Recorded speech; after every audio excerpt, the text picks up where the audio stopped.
Salvamento Marítimo rescataba esta tarde a 34 personas al noroeste de Lanzarote. Sus ocupantes fueron trasladados hasta el muelle de Puerto del Rosario, en Fuerteventura. Con esta última patera son 6 las localizadas en aguas cercanas a Lanzarote en las últimas 24 horas. Buenas noches, hoy es el Día Internacional para la Erradicación de la Pobreza. Aquí en Canarias el último informe revela que 2 de cada 5 personas están en riesgo de exclusión social. Las ONGs conocen bien las dificultades de las familias que acuden a sus centros a buscar ayuda. 600, 700 euros, una familia no puede pagar el alquiler, la luz, el agua, el transporte, la comida, es imposible. La nueva jueza del caso Jeremy ha solicitado, como pedía la familia, una aclaración del informe del Instituto de Medicina Legal de Las Palmas. Quiere saber si en el momento de su desaparición Jeremy padecía una insuficiencia respiratoria que hacía que su piel se tornara de color azul. Para el abogado de la familia es una prueba crucial para imputar a Antonio Ojeda el Rubio. La conexión submarina entre Lanzarote y Fuerteventura permitirá transportar buena parte de las energías renovables que se generen de una isla a otra. Se unirá con un cable de 15 kilómetros que ayudará además a abaratar el precio de la luz. Un paso más hacia la autosuficiencia energética y la descarbonización en Canarias. El próximo será entre La Gomera y Tenerife. Desde la montaña de la Laguna a los llanos de Aridane se podrá ver el volcán.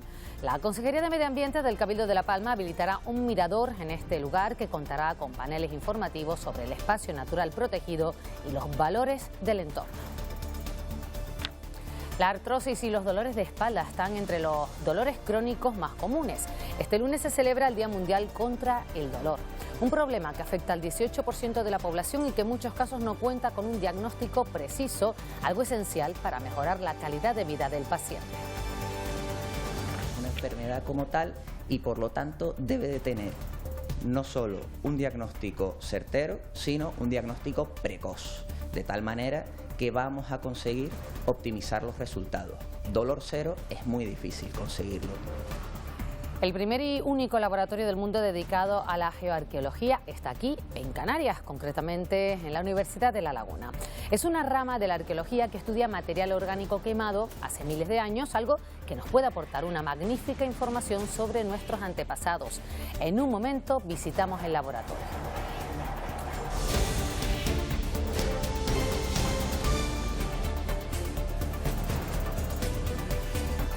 Salvamento Marítimo rescataba esta tarde a 34 personas al noroeste de Lanzarote. Sus ocupantes, 32 hombres y 2 mujeres de origen magrebí, que se encontraban en aparente buen estado de salud, fueron trasladados hasta el muelle de Puerto del Rosario en Fuerteventura.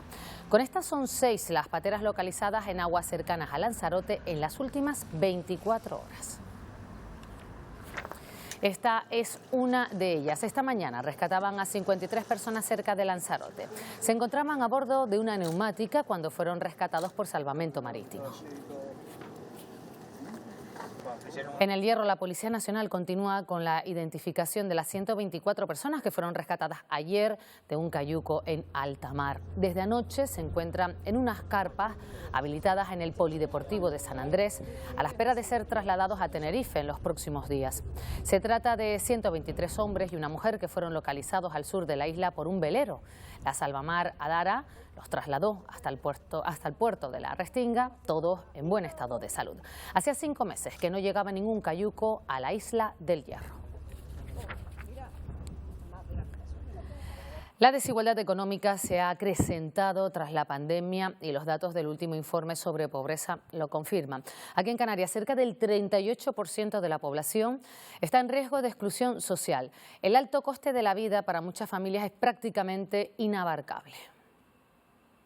Esto es los alimentos que el FEGA nos da para una persona durante un mes. Aquí tenéis galletas, alubia, menestra. Una cesta con exactamente 10 productos es lo que estipula el Estado para una persona en situación de pobreza severa, cifra que aquí en Canarias afecta a unas 365.000 personas. Personas que están trabajando pero que con el salario que tienen no pueden llegar a cubrir las necesidades básicas. Un 60% de, digamos, núcleos familiares en la que, permitidme el término para que todos lo entendamos, la cabeza de la familia es la mujer. De hecho, casi el 40% de las mujeres aquí en las islas está en riesgo de exclusión social. Riesgo de exclusión social, tenemos sobre 800.000 personas en Canarias, más mujeres que hombres.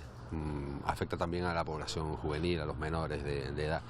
Y bueno, esto pues genera un problema de desigualdad, de marginación. Y que podría derivar en problemas mayores. Un incremento de la delincuencia, del conflicto social. Aseguran que las soluciones no pueden esperar más. Hay que mejorar los accesos a la salud, a la educación, a los servicios públicos. Bueno, que aquellas personas que ganan más, pues progresivamente paguen más. Se podría resumir en una mejora de tipo social. Porque los afectados tienen una necesidad inmediata. Precisamente para avanzar en la erradicación de la pobreza, ese es el objetivo de la Semana Universitaria que arranca hoy en la Universidad de Las Palmas de Gran Canaria. Talleres, conferencias y múltiples actividades para concienciar sobre este problema y no dar por hecho que la pobreza tiene que existir, sino que hay que erradicarla.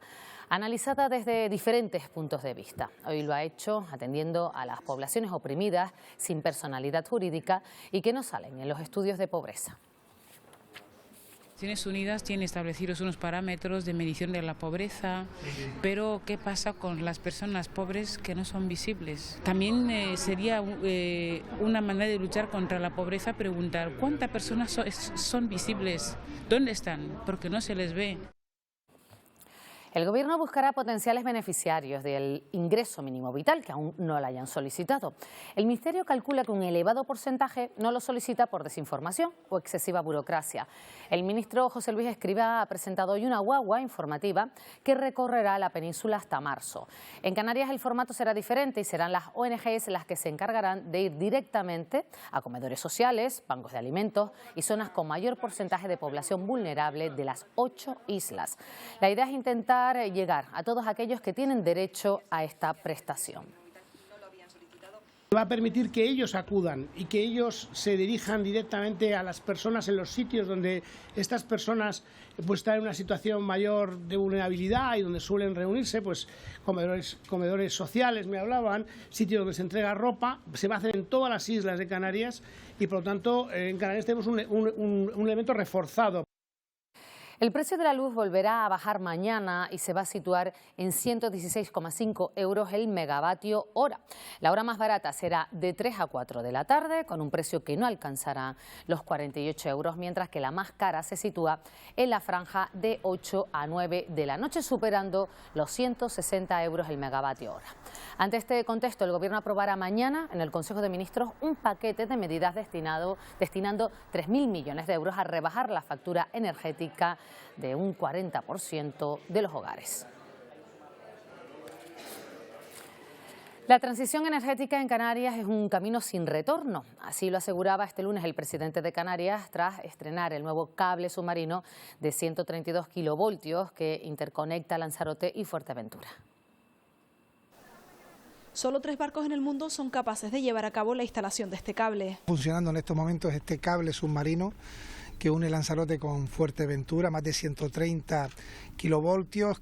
No solo supondrá un ahorro en los bolsillos de la ciudadanía, sino que además integra energías renovables. Para hacernos más competitivos, pero al mismo tiempo para garantizar una correcta lucha contra el cambio climático. Un objetivo mucho más ambicioso. Tenemos el conjunto de la graciosa Lanzarote y Fuerteventura unida, hermanada, compartiendo energía y evidentemente el objetivo es poder ser un solo territorio archipelágico desde el punto de vista energético. Pero lo que pronto sí será una realidad es la unión eléctrica entre Tenerife con La Gomera. Tendrá la declaración de impacto ambiental el próximo mes, que es lo que falta para ya empezar las obras en enero. Una buena noticia. En el proyecto entre Lanzarote y Fuerteventura la declaración de impacto tardó 5 años. Ahora la de La Gomera y Tenerife se ha preparado en 6 meses. Y con la calidad del servicio de los canarios y canarias, que tiene que ser como mínimo tan bueno como el de la península, sino mejor por razones de ultraperiferia. 36 millones de euros en un proyecto que mejora la calidad y seguridad del suministro eléctrico de ambas islas. Y para reducir a la mitad las emisiones generadas por el sector turístico en Canarias, se pondrá en marcha un plan de acción climática. Esperan conseguirlo en 2030. Lo ha anunciado la consejera de Turismo en el foro El Turismo que Queremos, organizado por los diarios La Provincia y El Día. Yaiza Castilla también ha hablado de las reservas en las islas. Dice que se prevé continuar con la recuperación a pesar de que a un mes del inicio de la temporada de invierno las reservas son insuficientes. La conectividad va a muy buen ritmo para la temporada de invierno, estamos un 30% por encima de la misma temporada en el año 2019, las reservas van un poquito por debajo del 23% cerca, pero esto es debido a la tendencia derivada del coronavirus de flexibilizar al máximo y de reservar en el último minuto. Esperemos que esta tendencia se revierta. Este lunes hemos conocido el barómetro electoral del CIS. Si hoy se celebraran elecciones, la intención de voto sería, según ese barómetro, la siguiente. El PSOE crece 3,5 puntos respecto a la anterior encuesta, hasta el 32,7%, y adelanta el PP en intención de voto a los populares con un 28,7%. Le sigue Unidas Podemos, que recupera el tercer puesto, mientras Vox continúa desinflándose, al igual que Ciudadanos. Los nacionalistas canarios, Coalición Canaria y Nueva Canarias, mantendrían sus 2 escaños. Y en cuanto a los 6 principales líderes políticos, el ranking de más a menos valorados sería este. Yolanda Díaz, en primer lugar, seguida de Núñez Feijóo, Pedro Sánchez, Íñigo Errejón, Inés Arrimadas y Santiago Abascal.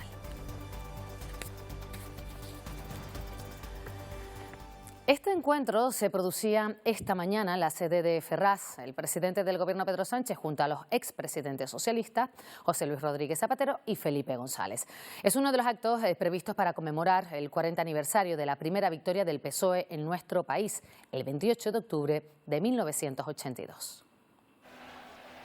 Jueves 28 de octubre de 1982, de las ventanas del Hotel Palace de Madrid se asomaban jóvenes y eufóricos Adolfo Suárez y Felipe González. Ya se tenían los primeros datos de la noche. El Partido Socialista Obrero Español ganaba por primera vez unas elecciones generales en la recién estrenada democracia. El Partido Socialista Obrero Español ha obtenido el respaldo mayoritario del pueblo español en esta.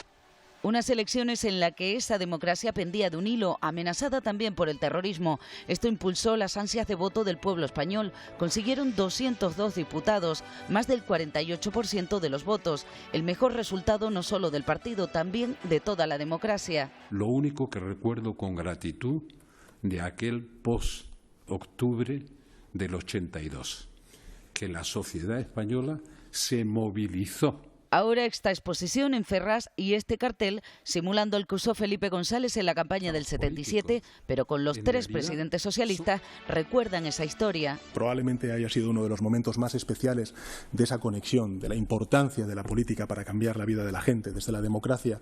El gran acto para conmemorar este 40 aniversario será el próximo 29 de octubre en Sevilla. El Partido Popular ha clausurado la Convención Autonómica en Fuerteventura, hablando de sanidad.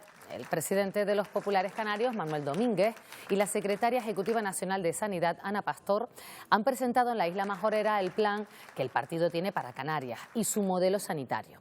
Recuperar la calidad del sistema y descentralizarlo son las principales propuestas del proyecto de los populares. Creo que es muy importante que Fuerteventura tenga el acceso a los servicios sanitarios en condiciones de igualdad que tiene el resto de los ciudadanos de Canarias y el resto de los españoles. No es un problema de recursos económicos. La sanidad nunca antes en Canarias ha tenido tantos recursos económicos, sin embargo, es un fracaso de la gestión. Hay que humanizar la sanidad, hay que acercar la sanidad al paciente y hay que invertir en infraestructura. La diputada nacional María Fernández ha registrado este lunes su candidatura al Cabildo de Gran Canaria por Coalición Canaria. Se enfrentará en primarias a su compañera Gloria Cabrera. Gran Canaria ha sido el motivo y la razón por la cual yo he pausado en un momento de mi vida mi carrera profesional y me he dedicado a la política. Y eso sumado pues a las llamadas y mensajes de muchos compañeros pues ha sido determinante para que hoy esté aquí y dé un paso al frente y me presente a la lista del Cabildo por Coalición Canaria para liderar un proyecto nuevo, para realmente darle un vuelco al Cabildo. Román Rodríguez ha destacado esta tarde la importancia del cambio político a la hora de afrontar una crisis económica. El vicepresidente del Gobierno de Canarias señala la apuesta por el aumento del gasto público frente a la austeridad impuesta en 2008. Y lo ha hecho durante una conferencia en la Real Sociedad Económica de Amigos del País de Tenerife. Que en esta crisis, frente a la anterior, los gobiernos de progreso en Europa, en España y en Canarias no hemos dejado a la sociedad de lado, sino hemos apostado por aumentar los recursos para la sanidad, para la educación, para ayudar a las empresas, a las familias. Se trataba de una respuesta para favorecer la recuperación económica. El vocal y el secretario general del Poder Judicial recurren el nombramiento del sustituto de Carlos Lesmes y fuerza al Supremo a pronunciarse en 48 horas. Se trata del vocal Wenceslao Olea y el secretario del Consejo General del Poder Judicial, José Luis de Benito, que han pedido la suspensión de Rafael Mosso como presidente del órgano de gobierno de los jueces, una designación que se aprobó en el Pleno del Consejo el pasado jueves por 16 votos a favor y 1 en contra. Un cazabombardero ruso se ha estrellado en una zona residencial rusa cerca de Ucrania, dejando al menos 2 muertos. Según fuentes militares rusas, el motivo del siniestro ha sido un fallo del motor, mientras desde la Unión Europea amenaza con más sanciones a Irán si prueba que vende drones bomba a Rusia. Los últimos ataques masivos con drones por parte de Rusia a distintas ciudades ucranianas parecen tener detrás a un fuerte aliado, Irán. La Unión Europea ha amenazado con imponer nuevas y más potentes sanciones al país árabe si se demuestra que el régimen iraní está suministrando a Rusia los drones bomba que se han convertido en una de las armas favoritas de Moscú para atacar ciudades e infraestructuras ucranianas. Para el alto representante de la Unión Europea para Asuntos Exteriores, Josep Borrell, Rusia está cada vez más aislada, como pudimos comprobar en la votación de los últimos días en Naciones Unidas. Moral, política e incluso militarmente, Rusia está perdiendo esta guerra, así que tenemos que seguir apoyando a Ucrania. En medio de esta nueva crisis, un avión de combate ruso se ha estrellado en una zona residencial este lunes por la tarde al despegar en Yeisk, una ciudad al sur de Rusia fronteriza con Ucrania. Los pilotos que saltaron en paracaídas antes del impacto han asegurado que la causa del incidente ha sido el incendio de uno de los motores del avión durante su despegue. 2 personas han muerto por el momento y hay una quincena de heridos tras el impacto, según el parte oficial ruso.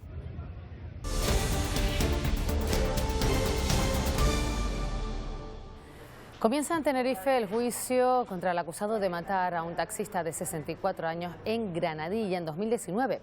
Según la Fiscalía, fue asesinado brutalmente. El acusado se ha acogido a su derecho a no declarar y su abogado ha explicado que iba a vender 1 gramo de cocaína y se equivocó de comprador. El acusado se enfrenta a 25 años de cárcel por un delito de asesinato y será un juzgado popular quien decida si es o no culpable. El caso Jeremy Vargas tiene una nueva jueza instructora. La primera decisión que ha adoptado Mercedes Gutiérrez es solicitar, como había pedido la familia de Jeremy, una aclaración de un informe del Instituto de Medicina Legal de Las Palmas. Quieren saber si Jeremy, en el momento de la desaparición, padecía una insuficiencia respiratoria que hacía que su piel se tornara de color azul. Para el abogado de la familia es una prueba crucial para imputar a Antonio Ojeda el Rubio. Yo creo que es suficiente y por menos cosas a los etarras se les ha condenado a miles de años de prisión, afortunadamente, ¿no? Vamos a pedir directamente la imputación del Rubio y de forma alternativa también, por si hubiera alguna duda, que declare la madre, el padre y los abuelos, en el sentido de que desde que nació hasta que desapareció, si tenía problemas de catarros, gripes o problemas de estrés o de nervios, se producía la insuficiencia respiratoria, que es la cianosis. El ex magistrado Salvador Alba apurará hasta mañana a las 3 de la tarde para entrar en prisión. Según declaraciones de la esposa y letrada Teresa Lorenzo al diario El País, Alba se personará en tiempo y forma si no se atiende a los últimos recursos presentados. Según la agencia EFE, Alba ha vuelto a recusar al presidente del Tribunal Superior de Justicia de Canarias, al que acusa de tener una prisa inusitada porque entre en prisión. Alba fue condenado en 2019 a 6 años y medio de prisión por maniobrar contra la jueza Victoria Rosell.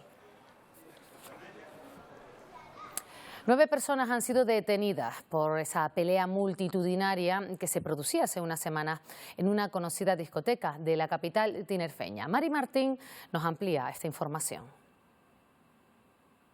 La Policía Nacional ha detenido a 9 personas implicadas en la reyerta de la discoteca Tao, una pelea multitudinaria que se producía hace unas semanas en esta discoteca de la capital tinerfeña y que se saldó con varios heridos, uno de ellos de carácter grave, un varón de 22 años que tuvo que ser trasladado al hospital por un traumatismo craneal. Varias llamadas al 112 alertaron de lo sucedido y tuvo que intervenir la Policía Nacional ya que la pelea continuó en el exterior del recinto.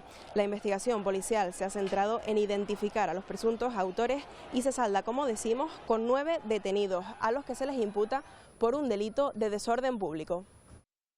La Guardia Civil investiga a 2 vecinos del municipio gomero de Valle Gran Rey por un posible delito contra la protección de la flora y la fauna y otro delito de tenencia ilícita de armas.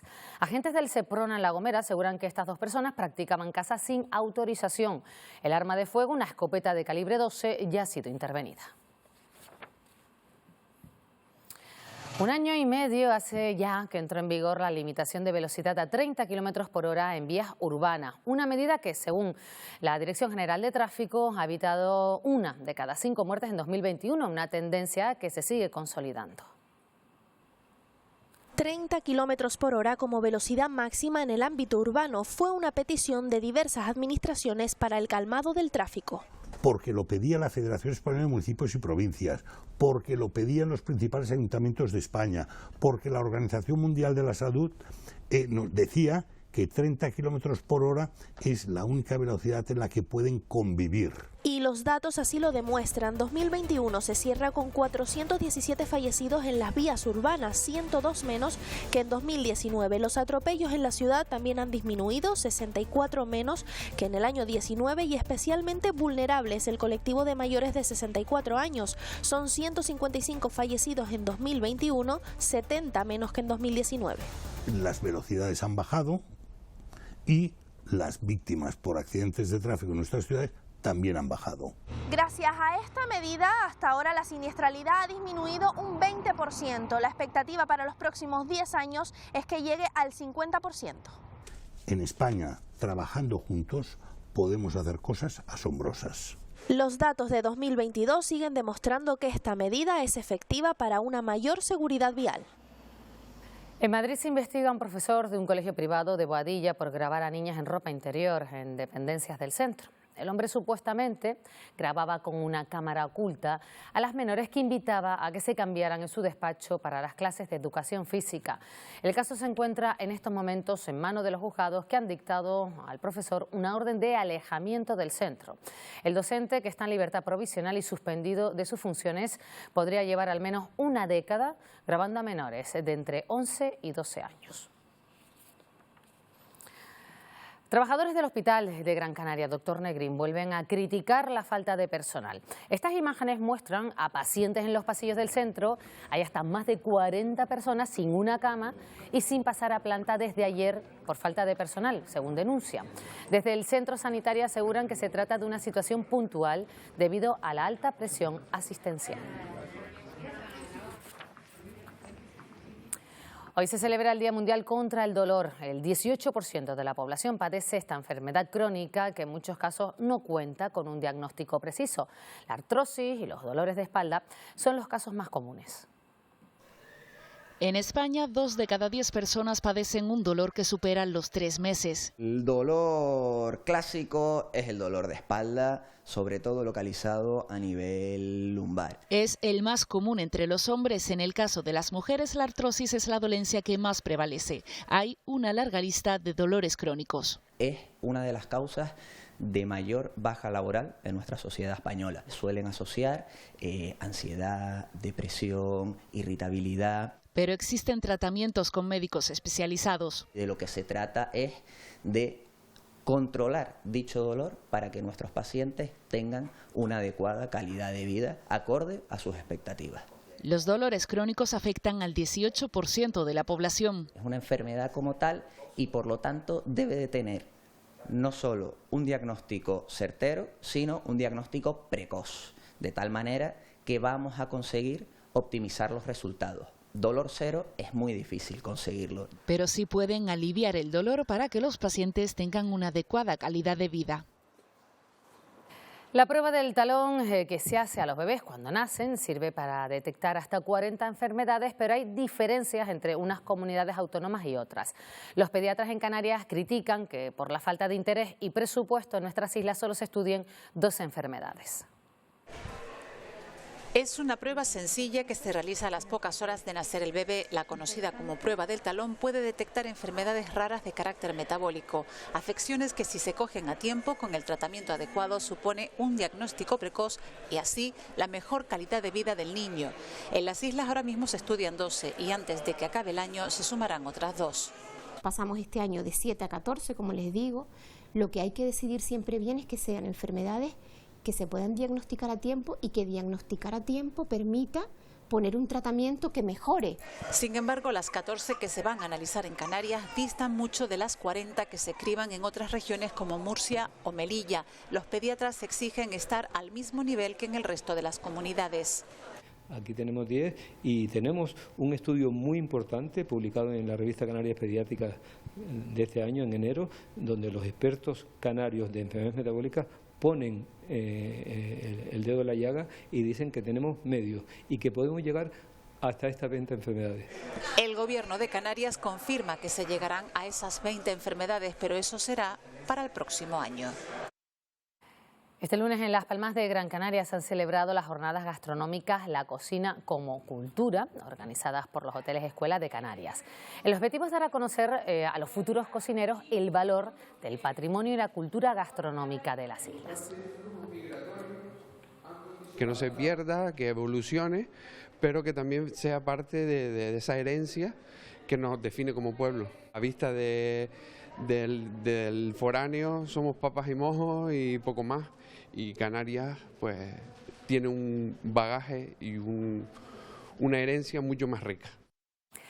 El primer cohousing de Canarias albergará a personas de todas las edades. Aún no ha comenzado su construcción, pero podría ser una realidad en 2024. Sus promotores nos explican cómo funciona. Paqui no se cansa de visitar el suelo donde se construirá su próxima vivienda dentro de un cohousing. Yo no quiero ir a una residencia y una residencia me va a salir 2.500, 3.000. Su idea es más económica. Aquí cada socio pagará una mensualidad de unos 800 euros. Antes han aportado cada uno 40.000. Las viviendas son de la cooperativa y la cooperativa nos las cede para que las usemos. El día que decidamos me quiero marchar, a mí se me devuelven los 40.000 euros y otra persona que esté en lista de espera accede. Se buscan socios jóvenes de en torno a 25 años para ayudarse mutuamente. Yo termino de trabajar al mediodía y muchas veces me veo con el problema de que no puedo atender a mis hijos, no los puedo llevar a una actividad. No me importa, hoy te lo cuido yo, hoy te lo recojo yo en el colegio a las 5 porque tú terminas a las 7. Hoy hay alguien que tiene de los mayores que ir al centro de salud, pues vale, yo te acompaño. En este concepto de vivienda cobran importancia los espacios comunes. Un comedor compartido, una cocina compartida, muchos salones, espacios para talleres. A cambio se reduce el tamaño en las viviendas. Hasta 60 metros cuadrados, con salón, cocina y un par de habitaciones. Este primer cohousing de Canarias verá la luz en 2024. En este punto se instalará un mirador para observar el volcán y sus coladas en La Palma. Está en la montaña de La Laguna, en los llanos de Aridane. Antes de final de año estará lista la redacción del documento técnico ambiental. El Cabildo de La Palma trabaja en la redacción del proyecto para la restauración ambiental, naturalización de senderos, recuperación de flora local y eliminación de especies exóticas invasoras en la montaña de La Laguna, lugar escogido para la habilitación de un mirador. Durante los últimos meses, miles de visitantes han escogido este punto para tener una visión completa de todas las fases de la erupción volcánica, con el cono, las diferentes coladas e incluso las nuevas vías que se construyen sobre la lava. Por eso se hace necesario dotar al visitante de una infraestructura que facilite y permita organizar el acceso a la zona de una manera ordenada y segura. Lo que queremos hacer es restaurar la laguna, que tiene cierto nivel de degradación. Queremos desdibujar senderos que se han creado, queremos habilitar un sendero para que la gente pueda utilizarlo de una forma segura. Si no pasa nada, de aquí a final de año podemos contar con la contratación para hacer la obra. El mirador contará además con paneles informativos sobre el espacio natural protegido y los valores del entorno. El Puerto de la Luz y de Las Palmas no puede crecer más físicamente y está centrado en optimizar los servicios e instalaciones que ya tiene. En 2025 se espera tener ya en marcha el nuevo punto de inspección fronteriza en el que se van a invertir 13 millones de euros. Más a corto plazo, a principios de enero de 2023, se logrará agilizar la salida de contenedores del puerto gracias a la retirada de la obligación de presentar papeles. La autoridad portuaria, además, tiene como objetivo seguir atrayendo empresas de bunkering y offshore que les ayudarán a ser más competitivos. Así lo ha expuesto su presidente en un encuentro en la Cámara de Comercio de Las Palmas. Queremos intentar que en 2 años tengamos las tasas más baratas del sistema portuario, porque tenemos que competir con los puertos africanos, que cada vez están funcionando mejor, y tenemos que hacerlo con nuestras armas, ¿no? Nuestras armas podemos tener una ventaja competitiva en eficiencia y en eficacia, pero si podemos bajar las tasas, mucho mejor. La Universidad de La Laguna es referente internacional en el estudio arqueológico gracias al Ambilab, el primer laboratorio del mundo dedicado al estudio de los biomarcadores, material orgánico sometido al fuego que conserva información sobre la vida en la prehistoria. En el Ambilab los científicos estudian los lípidos a escala molecular. La materia orgánica quemada a menos de 350 grados guarda información valiosa, con cientos de miles de años de antigüedad. Las hogueras tradicionales prehistóricas, una barbacoa, cuando hacían un fuego en el suelo, esa base negruzca que es nada más y nada menos el suelo sobre el que se hizo el fuego, eso es materia orgánica del suelo mismo, llena de información, y es increíble la cantidad y la diversidad de residuos lipídicos que se encuentran en los sedimentos, incluso los naturales. De hecho, ahora acaban de encontrar materia orgánica en la Antártida de 1 millón de años. La arqueología avanza a toda velocidad gracias a la integración de disciplinas como la paleogenómica, que le ha valido el premio Nobel de este año al investigador sueco Svante Paavo, al descifrar el ADN neandertal. Todos los datos que se están generando en bioarqueología, en genética, por ejemplo, son de la categoría de Big Data y se necesita mucha estadística y mucha informática para poder tratarlos e interpretarlos. Se necesita también una financiación adecuada para una ciencia como la arqueología, ubicada en la rama de humanidades, aunque abarca cada vez más las formas más técnicas del conocimiento. Los chuchos negros que habitan en aguas del muelle de Vueltas del municipio gomero de Valle Gran Rey son un reclamo para vecinos y turistas. Desde hace años es muy común verlos subir a la superficie para recibir comida de la mano de la gente. Una práctica que, según los expertos, no es recomendable. Ver chuchos negros asomarse a la superficie para comer directamente de la mano del hombre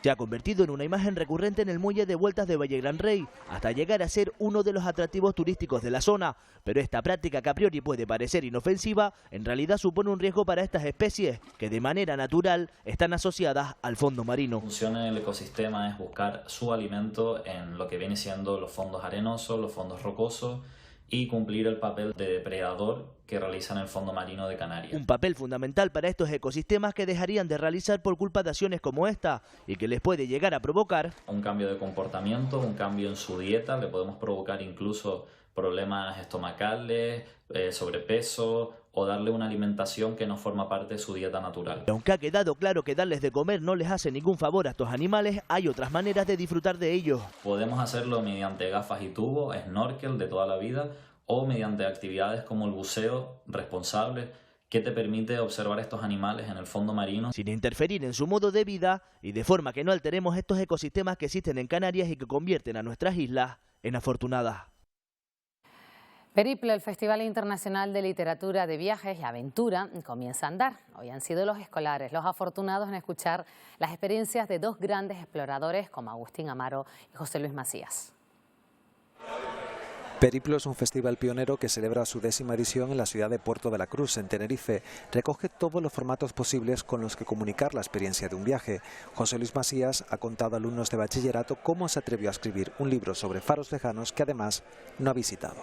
Es un libro un poco peculiar porque es un libro que está escrito sin conocer los faros. Es decir, los faros están en sitios bastante remotos a los que yo no he ido, y esa relación que tengo con los faros es desde el punto de vista de la escritura. No soy hombre de mar, no soy farero. Los alumnos ven en estas charlas la posibilidad de dar respuesta a sus inquietudes como viajeros o futuros escritores. Pues es súper guay porque aprendemos un montón y nos puede servir de inspiración para nosotros.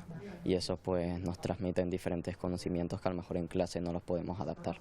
El aventurero Agustín Amaro es otro ejemplo de este festival, contando su experiencia en el Ártico siberiano. Y les llegan unas experiencias vitales muy importantes que además incentivan a esta gente a conocer más, a aprender y yo creo que a viajar, a conocer, a moverse por el mundo. El Festival Periplo pretende que el viaje se convierta en una experiencia personal y que se viva a través de un libro, de la música, una película o incluso una postal.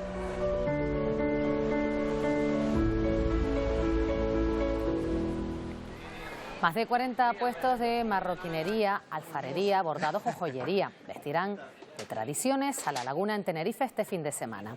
La 9ª edición de la muestra de artesanía busca visibilizar y promocionar los oficios tradicionales en las generaciones futuras. Un plan para toda la familia que también estará amenizado con actuaciones y conciertos por distintas calles de la ciudad. Visibilizar la creatividad e innovación en este sector, apoyar su recuperación tras estos difíciles años, promocionar nuestras artes y oficios tradicionales que queremos consagrar de cara a las próximas generaciones. Según el Instituto de la Cinematografía y de las Artes Audiovisuales, la muestra de cine de Lanzarote se encuentra entre los festivales mejor valorados del país. El reconocimiento se da en base a una serie de criterios en donde se resalta la importancia del evento para su ciudad y el universo cultural en el que se desarrolla. Este año la nueva edición de la muestra de cine de Lanzarote tendrá como temática la pesca. Está haciendo que la muestra sea un proyecto con un gran reconocimiento internacional es que hemos repensado a fondo lo que significa hacer un festival de cine en el siglo XXI. No estamos repitiendo modelos que ya existían durante décadas, sino que estamos intentando conectar el cine con la población local, pero sin dejar de mirar también al resto del mundo. En los deportes el fin de semana dejó éxitos en balonmano, baloncesto y fútbol. Muchas alegrías repartidas como en la competición en segunda. Las Palmas se afianza en el liderato y el Tenerife firmó, Daniel Álvarez, su mejor partido. Buen fin de semana, ¿qué tal, Pilar? Muy buenas noches. Y ese partido del Tenerife no solo lo dicen los números, también las sensaciones. Ramis está más contento hoy después de ver cómo su equipo se imponía al recién descendido Granada, concediendo poco y teniendo más pegada en ataque. Para el recuerdo, el golazo de Iván Romero. Tiempos de felicidad que comparte también la Unión Deportiva debido a su intachable primer tramo de competición. Vuelve de la península con 6 puntos de 6 posibles en lo más alto de la tabla y en solitario. Se espera ambientazo para recibir al Cartagena. El baloncesto ACB también fue pródigo en alegrías. El Lenovo Tenerife se mantiene firme en el liderato y con su condición de invicto. Y el Gran Canaria suma su tercer triunfo en 4 partidos, sobre todo gracias a Damien English, MVP de la jornada. Ambos se centran en las competiciones continentales frente a rivales griegos. Tenemos más cosas que contar, como la resaca del clásico Madrid-Barça de ayer y hoy la entrega del Balón de Oro. Han sido premiados Alexia Putellas y Karim Benzema, lo vemos todo en un momento. En tan solo unos minutos, Dani, estamos contigo, vemos que tenemos muchas cosas que contarnos. Antes, la previsión del tiempo, semana de ambiente veraniego durante el día y temperaturas más otoñales por la noche. Victorio Pérez, ¿qué tal? Buenas noches. Especialmente esto ocurre en medianías y cumbres, ¿no es así? Eso es, Pilar. Vamos a tener los dos extremos. Por un lado, el calor por el día, pero también el fresquito por la noche.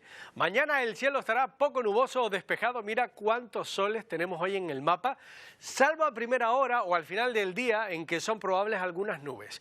En las islas orientales también es posible la presencia de algo de calima. Viento fuerte y racheado en las cañadas del Teide y en menor medida en el Roque de los Muchachos. Vamos a ampliar toda esta previsión después de los deportes y en una hora menos veremos cómo Fuerteventura, la isla más árida, se ha vestido de verde tras las lluvias y lo haremos a vista de dron. Hasta ahora. Pues enseguida lo veremos. Les dejamos ya con los deportes con Daniel Álvarez. Como siempre, muchas gracias por acompañarnos. Que pasen una buena noche.